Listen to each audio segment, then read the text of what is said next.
കൊല്ലം കോർപ്പറേഷനിലേക്കുള്ള UDFന്റെ രണ്ടാം ഘട്ട സ്ഥാനാർത്ഥി പ്രഖ്യാപനം ഇന്ന് നടക്കും.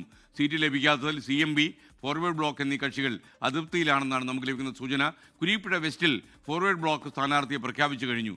അരുൺ രാജ് കൊല്ലത്ത് നിന്ന് അപ്ഡേറ്റ് ചെയ്യും. ഗുഡ് മോർണിംഗ്, പറയൂ അരുൺ രാജ്.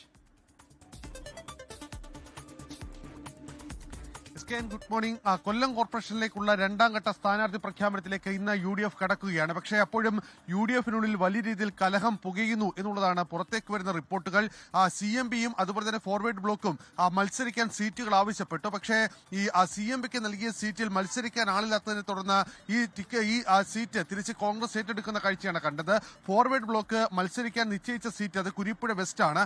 അവിടെ കുരീപ്പുഴ വെസ്റ്റിൽ സ്ഥാനാർത്ഥിയെ കണ്ടെത്താൻ കഴിയാത്ത സാഹചര്യം ഫോർവേഡ് ബ്ലോക്കിനുണ്ടായി. ഇതേ തുടർന്ന് ഫോർവേഡ് ബ്ലോക്ക് കോൺഗ്രസ് മണ്ഡലം സെക്രട്ടറിയെ സ്ഥാനാർത്ഥിയായി പ്രഖ്യാപിക്കുകയായിരുന്നു. എന്തായാലും ഫോർവേഡ് ബ്ലോക്ക് സ്ഥാനാർത്ഥിയായി പ്രഖ്യാപിച്ചതിന് പിന്നാലെ കോൺഗ്രസ് മണ്ഡലം സെക്രട്ടറിയെ കോൺഗ്രസ് തന്നെ പുറത്താക്കുന്ന കാഴ്ചയും ഇന്നലെ രാത്രിയടക്കം കൊല്ലം സാക്ഷിയായതാണ്. എന്തായാലും മുസ്ലിം ലീഗിലും കൊല്ലം ജില്ലയിൽ വലിയ അതൃപ്തി നിലനിൽക്കുകയാണ്. കാരണം പല സീറ്റുകൾ ആവശ്യപ്പെട്ടെങ്കിലും കോൺഗ്രസ് നൽകാൻ തയ്യാറായില്ല. അതുകൊണ്ട് തന്നെ സൗഹൃദ മത്സരം എല്ലാ സീറ്റുകളിലും കോൺഗ്രസുമായി നടത്താനുള്ള ഒരു ധാരണയിലേക്ക് അല്ലെങ്കിൽ ഒത്തിരി തീരുമാനത്തിലേക്ക് ഇപ്പോൾ മുസ്ലിം ലീഗ് കടക്കുകയാണ്. ഒരുപക്ഷെ ഇന്ന് ചേരുന്ന ഉഭയകക്ഷി ചർച്ചയിലടക്കം ഇക്കാര്യത്തിൽ പരിഹാരം ഉണ്ടായേക്കും എന്ന വിശ്വാസമാണ് കോൺഗ്രസ് നേതൃത്വം മുന്നോട്ട് വെക്കുന്നത്. തുടക്കത്തിൽ എളുപ്പമായിരുന്നുവെങ്കിൽ ഇപ്പോൾ കൂടുതൽ കോൺഗ്രസിനുള്ളിൽ വളരെ പടലപ്പിണക്കങ്ങളും കലഹങ്ങളും കൂടുതൽ രൂക്ഷമാകുന്ന കാഴ്ചയാണ് കാണുന്നത്.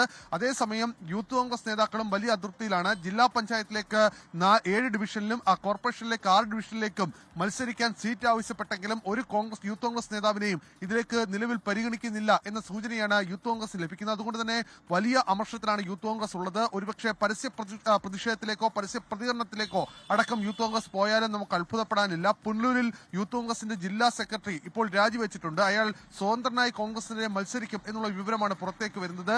കൊല്ലം ജില്ലയിൽ എമ്പാടും യൂത്ത് കോൺഗ്രസിനെതിരെ വലിയ രീതിയിൽ അമർഷം അല്ലെങ്കിൽ യൂത്ത് കോൺഗ്രസിനെതിരെ ഒരു തഴയപ്പെടൽ ഉണ്ടാകുന്നു എന്ന വിമർശനം യൂത്ത് കോൺഗ്രസിന്റെ ജില്ലാ നേതൃത്വം പങ്കുവെക്കുന്നുണ്ട്. കരുനാഗപ്പള്ളിയിലും പന്മനയിലും അതുപോലെ തന്നെ കൊട്ടാരക്കരയിലും യൂത്ത് കോൺഗ്രസുകാരെ വിളിക്കാതെ പാർട്ടിയുടെ സ്ഥാനാർത്ഥി കോർ കമ്മിറ്റി യോഗം ചേർന്നു എന്നുള്ളതാണ് ഇതിൽ പരാതിയായി ഉള്ളത്. പലപ്പോഴും KPCCയുടെ സർക്കുലർ പോലും പാലിക്കുന്നില്ല വിമർശനം കൂടി ഉയരുന്നുണ്ട്. സ്വാഭാവികമായും കഴിഞ്ഞ കാലങ്ങളിൽ കണ്ടതുപോലെ തന്നെ UDFിനുള്ളിൽ അത്ര ശാന്തമായ അന്തരീക്ഷമല്ല സ്ഥാനാർത്ഥി നിർണയത്തിലേക്ക് കടക്കുമ്പോൾ കാര്യങ്ങൾ എത്തുന്നത്. ലോകത്തെവിടെയായാലും ഏത് സമയത്തും 24 വാർത്തകളും ഓഗ്മെന്റഡ് റിയാലിറ്റി പാക്കേജുകളും എക്സ്പ്ലെയിനറുകളും വിശദമായി കാണാൻ ഞങ്ങളുടെ YouTube ചാനൽ നിങ്ങൾക്ക് സബ്സ്ക്രൈബ് ചെയ്യാം.